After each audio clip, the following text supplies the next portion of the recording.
단양은 단양이 아닙니다. 현재의 단양은 여기인데 원래는 여기 있습니다. 충주댐이 건설되면서 수몰되었고 이때 도담산봉도 대부분 잠겨서 꼭대기만 남았습니다. 원래의 단양은 지금의 적성산성 부근입니다. 단양이라는 이름도 적성이라는 이름에서 비롯되었고 고려시대까지는 읍성의 역할을 할 정도로 꽤나 요충지였던 모양입니다. 적성산성은 온달산성과 더불어서 신라의 주요 방어선으로 원래는 고구려의 성이었으나 신라가 점령하여 유지한 관문입니다. 북방과 영남을 연결하는 중령을 막는 요지이고 우연치 않게 신라 적성비가 발견되어서 그 용도를 확실히 알게 된 성입니다. 세계에서 가장 최악의 발굴이었습니다. 공주에는 유네스코인 무령왕릉이 있습니다. 무열왕릉과 헷갈리곤 하는데 신라가 무열, 백제가 무령왕릉입니다. 도굴 하나 없이 온전히 발견되었지만 도굴보다 못한 발굴을 했습니다. 한반도 고대사의 길이 남을 최고의 고분군. 몇 년이나 걸릴 법한 조사를 사진 몇 장 찍지 않은 채 하룻밤 만에 발굴하였고 유물을 자루에 쓸어 담아 실제로 어떤 유물이 어떤 위치에 있었는지에 관한 현장 기록조차 남기지 않았습니다. 심지어 기자들이 뒤섞여서 유물을 파손하기까지 했습니다. 당시 발굴단장이었던 김원용 박사는 무령왕릉 발굴은 내 삶의 가장 큰 수치이자 과오라면서 평생을 후회했다고 합니다.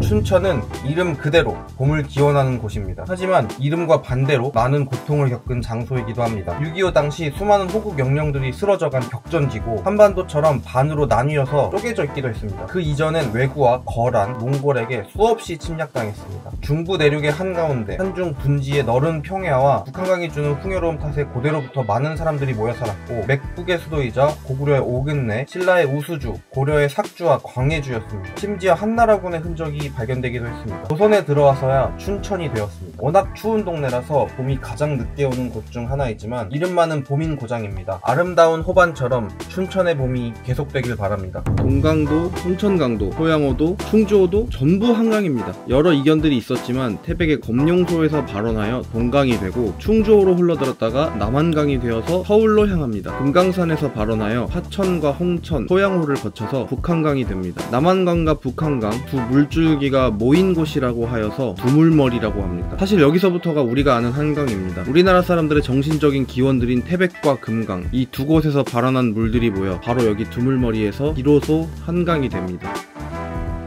춘천엔 없는 게 하나 있습니다. 다른 동네에는 하나쯤은 다 있다는 육안의 닭갈비. 닭갈비의 본고장 춘천에선 찾아볼 수가 없습니다. 이탈리아에서 스타벅스 찾는 것과 같은 이유일까요? 닭갈비는 1960년대 춘천 중앙동 골목에서 돼지갈비를 팔던 김영석 씨가 돼지고기의 가격이 비싸지자 닭고기를 돼지갈비 양념에 재워서 숯불에 구워 먹다가 시작되었다고 합니다. 당시 춘천 지역엔 도계장이 많았던 탓에 닭고기 가격이 저렴해서 싸게 팔렸고 군인과 대학생들이 즐겨 먹었습니다. 그래서 닭불고기라는 이름으로 시작했다가 대학생갈비, 서민갈비 등으로 불리기 시작했고 먹기 편하게 철판에 붓기 시작하면서 현재의 닭갈비가 되었습니다.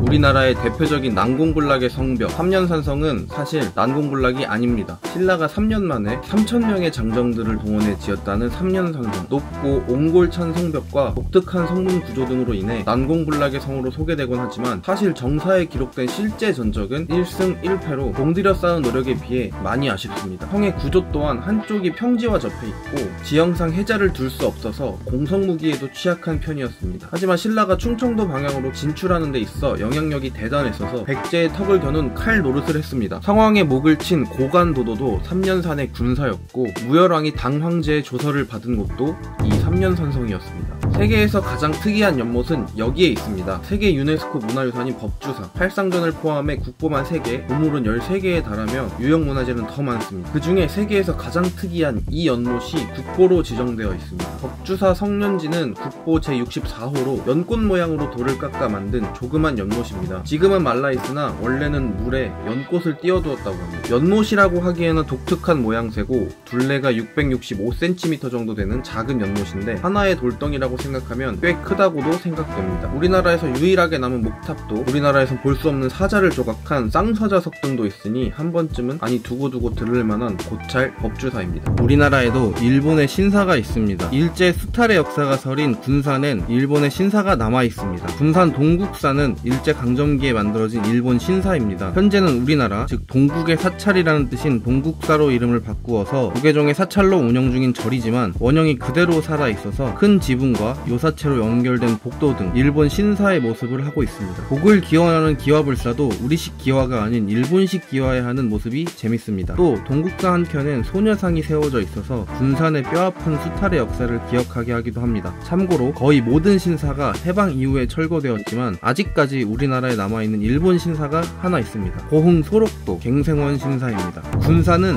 원래 여기였습니다. 현재 선유도 유역의 고군산 군도가 원래의 군산이었습니다. 고군산은 고려 시절부터 꽤나 유용하게 사용했던 요지였습니다. 유려한 모습과 서해에 떠있는 거대한 군도, 유역의 주민들로 상당히 잘 살았던 모양입니다. 현재 군산에 설치된 진포와 구별하기 위해서 고군산이라는 이름으로 바꾸었으나 중국 본토와의 교류와 조선 수군의 후방기지 등으로 이용되면서 난중일기에도 언급되는 강력한 군사시설이 되었습니다. 명량해전 이후 이순신 장군이 고군산진으로 물러나 한참을 요양하기도 했습니다. 하지만 현재 고군산진터는 팻말 하나, 안내문 하나 없이 산사태에 매몰된 상태로 방치되어 있어 세월의 무상함을 느끼게 합니다. 속리산자락 보은에는 장관의 직위를 가진 소나무가 하나 있습니다. 600살 먹은 정의품송 소나무입니다. 조선 세조가 법주사로 행차할 때 이 소나무 아래를 지나다 가마가 걸리자 소나무가 스스로 가지를 올려서 길을 터주었다는 설화가 전해 내려온 곳입니다. 실제로도 장관급인 정의품 벼슬을 내리고 조선조 내내 왕실의 보호를 받았습니다. 우리나라엔 수많은 설화들이 있지만 세조와 얽힌 이야기들이 유난히도 많습니다. 오대산 월정사 문수보살 설화, 양평 수종사 18나한 설화, 법주사 정의품송 설화 등등 불교와 얽힌 설화들이 많습니다. 조카인 단종을 죽이고 왕이 되어 민심이 좋지 않자 전국을 순행하며 민정을 시찰하고 다수의 백성들이 의지하는 불교에 기대어서 이미지 메이킹을 위한 설화를 퍼뜨렸다는 게 정설이라면 정설입니다.